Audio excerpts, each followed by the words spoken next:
আচ্ছা, আপনারা কি ভুলে গেছেন একটা বিষয়? কালকে কিন্তু বিপিএল ফাইনাল। আচ্ছা, আরও একটা বিষয় একটু আলাপ করতে চাই, যদি ভুলে গিয়ে থাকেন সামহাউ, ভোলার কথা নয়। সেটা হচ্ছে প্রথাগতভাবে গত কয়েক বিপিএল এর কথা একটু মনে করে দেখুন তো, ফাইনালের আগের দিন কি ঘটে সাধারণত। আমরা যদি একটু মনে করার চেষ্টা করি, লালবাগ কেল্লায় বলুন, মেট্রো রেলে বলুন, বিপিএল এর ফাইনালে খেলা দুই দলের ক্যাপ্টেনরা যান, ট্রফি নিয়ে ফটোশ্যুট হয়, ক্যাপ্টেন্স প্রেস মিট হয়, তার কোনোটা কি এবার হয়েছে? হয়নি। হওয়া বা করা সম্ভব হয়নি। আজকে যে বিপিএল ঘিরে যা হওয়ার কথা বা সম্ভাবনা থাকলেও থাকতে পারতো, সেই সময়টাতেই তো বাংলাদেশ দলের ক্রিকেটাররা ব্যস্ত ছিলেন হোটেল ইন্টারকন্টিনেন্টালে যুব ও ক্রীড়া উপদেষ্টার সঙ্গে বৈঠকে, যেখানে বিসিবির সভাপতি থেকে শুরু করে অন্যান্য অনেকেই ছিলেন। আর ওই যে যে বিষয়টা আসলে চলে আসে যে এত কিছুর মাঝে ভুলে গেলেন কিনা সব কিছুর, মানে ওই প্রশ্ন উত্থাপন করেছিলাম, কারণ তো একটাই, যে বিশ্বকাপ বাংলাদেশ খেলবে না সেই বিষয় নিয়ে যে ডামাডোল, সেটা নিয়ে আসলে সব কিছুই হয়তো ধামাচাপা পড়ে গেছে। বাংলাদেশে বিশ্বকাপ খেলার সম্ভাবনা একরকম শেষ হয়ে গেছে বলা যায়, যদিও কিছুটা খানিকটা হলেও আভাস এখনও রেখে দিয়েছেন আমিনুল ইসলাম বুলবুল এবং আসিফ নজরুল, তারা দুজনে, একজন মাননীয় উপদেষ্টা আর একজন হচ্ছেন বিসিবির প্রেসিডেন্ট। তারা কিন্তু বলেছেন যে তারা এখনও চেষ্টা করবেন কিছু জায়গায়, যত জায়গায় যোগাযোগ করার দরকার শ্রীলঙ্কায় বিশ্বকাপ খেলার জন্য, সেটা তারা করে যাবেন। সেটা ফলপ্রসূ হবে কি না সেটা আসলে সময়ের অপেক্ষা, সময় বলবে। তবে একটু বিপিএল ফাইনাল নিয়ে কথা বলতে চাই। বিপিএল ফাইনাল খেলতে চলেছে রাজশাহী ওয়ারিয়র্স এবং চট্টগ্রাম রয়্যালস। যেই চট্টগ্রাম রয়্যালসকে কমিটির টিম বলা হয় সেই চট্টগ্রাম, আর রাজশাহী যারা গত ম্যাচে সিলেট টাইটান্সকে একেবারে আউট পারফর্ম করে হারিয়ে দিয়েছে, সেই মানে একেবারে বলা যায় যে দুটো খুবই ডিজার্ভিং দল, খুব ব্যালেন্সড এবং সুন্দর গোছানো দল, ম্যানেজমেন্ট থেকে শুরু করে প্লেয়ার, সেরকম দুইটি দল বিপিএলের ফাইনাল খেলতে চলেছে। এটা অবশ্যই এই ক্রিকেটের বা এই টুর্নামেন্টের একটা সৌন্দর্য বললেও বলা যেতে পারে।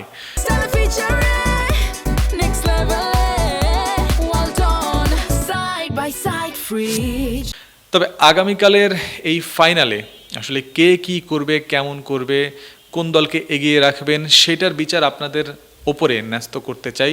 সেটা নিয়ে অবশ্যই কোনো কমেন্ট করতে চাই না, তবে খেলা কেমন হতে পারে, সেখানে কারা ইম্প্যাক্ট প্লেয়ার হতে পারেন, সেই বিষয়গুলো নিয়ে আলোচনা করব। বিফোর দ্যাট, বহুল প্রতীক্ষিত যে বিষয়টা, ট্রফি।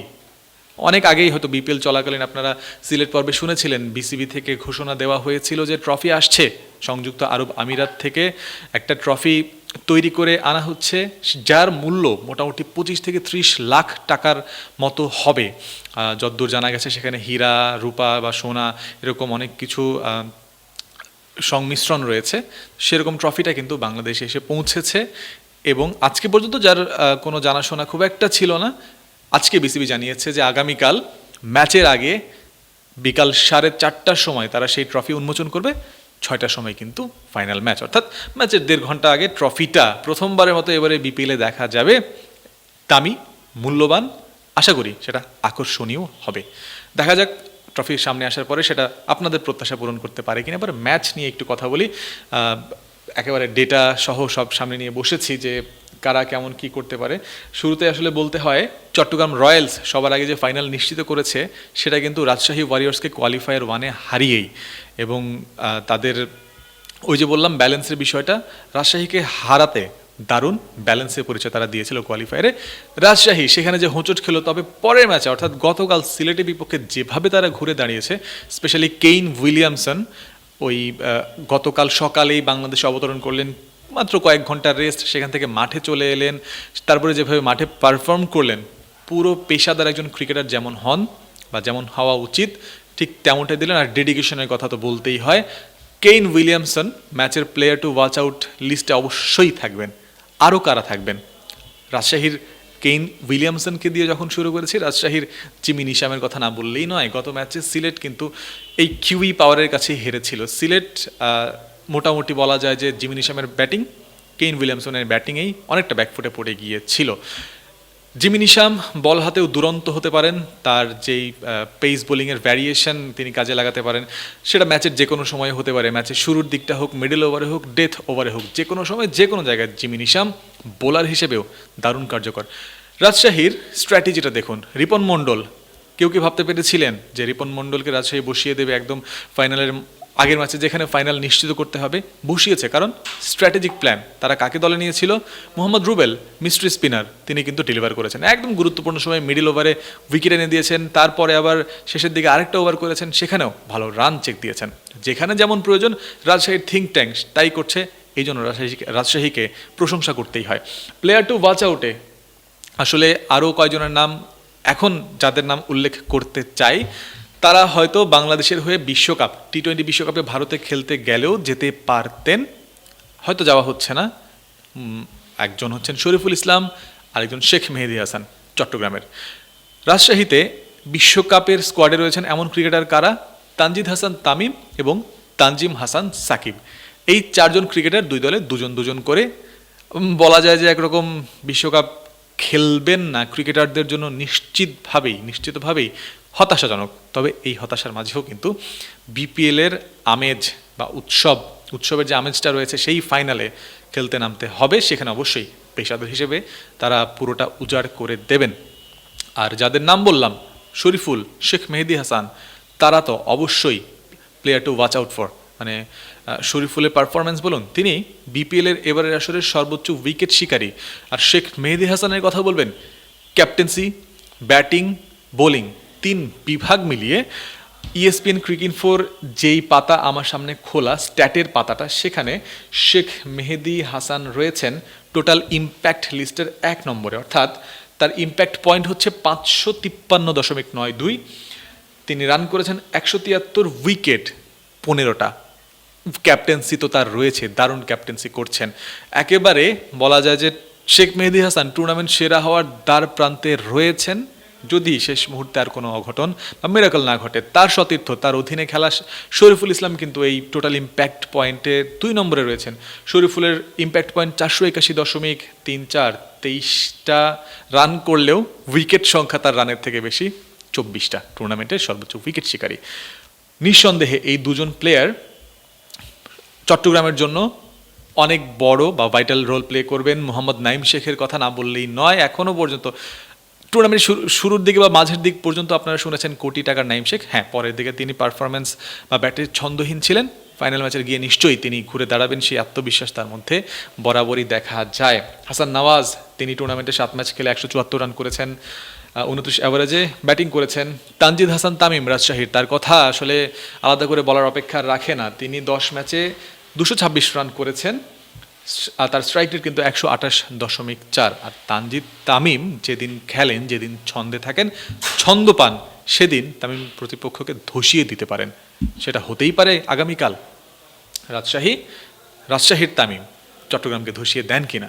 তারপরে নাজমুল হোসেন শান্ত, ক্যাপ্টেন রাজশাহী দলটাকে ভালো জেল আপ করে রেখেছেন, দারুণ নেতৃত্ব গুণ তার।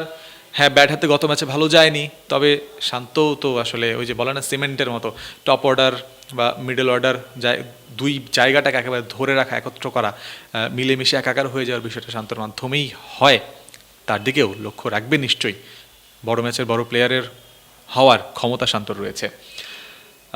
এগুলো হচ্ছে মোটামুটি এখনও পর্যন্ত বলা যায় যে প্লেয়ার যারা বিশেষ কিছু করে ফেলতে পারেন। তবে এখানে কিন্তু আলাদা করে একটা স্পেশাল মেনশন দিতে চাই, যদি রিপন মণ্ডল খেলেন। রিপন মণ্ডল কিন্তু সাম্প্রতিক সময়ে দারুণ ফর্মে রয়েছেন। বিনুরা ফার্নান্দো গত ম্যাচে 4 উইকেট নিয়েছেন, সিলেটকে হারাতে ম্যাচ সেরা হয়েছেন।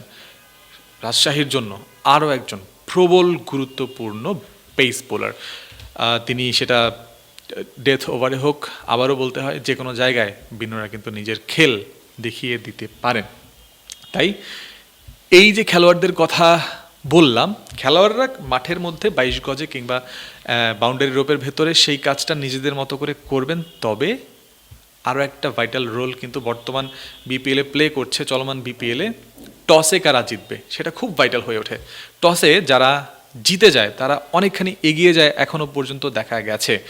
যারা শুরুতে ব্যাটিং করছে, অর্থাৎ টসে যারাই জিতছে তারা ফিল্ডিং করতে চাইছে, ফিল্ডিং করে প্রতিপক্ষকে প্রথমে ব্যাটিংয়ে পাঠিয়ে উইকেটের ফায়দা কাজে লাগিয়ে তাদের কিন্তু ব্যাকফুটে ঠেলার চেষ্টা করছে। পরে তারা উইকেট ব্যাটিংয়ের জন্য কিছুটা সহজ হয়ে যাচ্ছে, রান তাড়া করা আরও সহজ হয়ে যাচ্ছে। যদিও এই প্রবণতার বাইরে গত ম্যাচের রেজাল্ট দেখা গেছে। রাজশাহী প্রথমে ব্যাটিং করেছিল, তবে সিলেট তাড়া করতে পারেনি। এখানে অবশ্যই রাজশাহীর বোলারদের কৃতিত্ব যাবেই, বাট অ্যাগেইন ওই ফাইনাল ম্যাচের মতো গুরুত্বপূর্ণ জায়গায় টসটা গুরুত্বপূর্ণ ফ্যাক্টর, আর যারা জিতবে টসে তারা নিশ্চয়ই বোলিং নিতে চাইবে। আর ট্রফি দেখার অপেক্ষায় থাকলাম।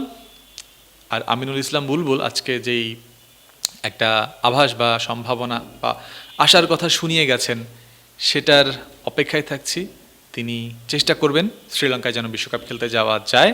বিপিএল তো কালকেই শেষ হচ্ছে, তারপরে বাংলাদেশ কী করবে? বিশ্বকাপে না গেলে আগামী ফেব্রুয়ারি মাস বলুন, মার্চ মাস বলুন, এই যে বিশাল একটা সময়, ক্রিকেট ভক্তরা তো বাংলাদেশের লাল সবুজের জার্সিতে ক্রিকেটাররা মাঠে নামবেন, খেলবেন বড় বড় দলের বিপক্ষে, সেটাই দেখার অপেক্ষায় ছিলেন।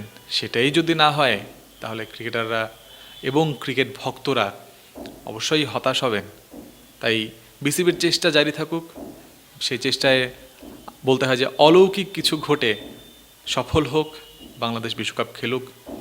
ওই প্রত্যাশা, আশা, ভরসা, শুভকামনা সব কিছু জানিয়ে আমি জয়ন্ত বিন্দু ক্রিক ফ্রেন্সি থেকে শেষ করছি।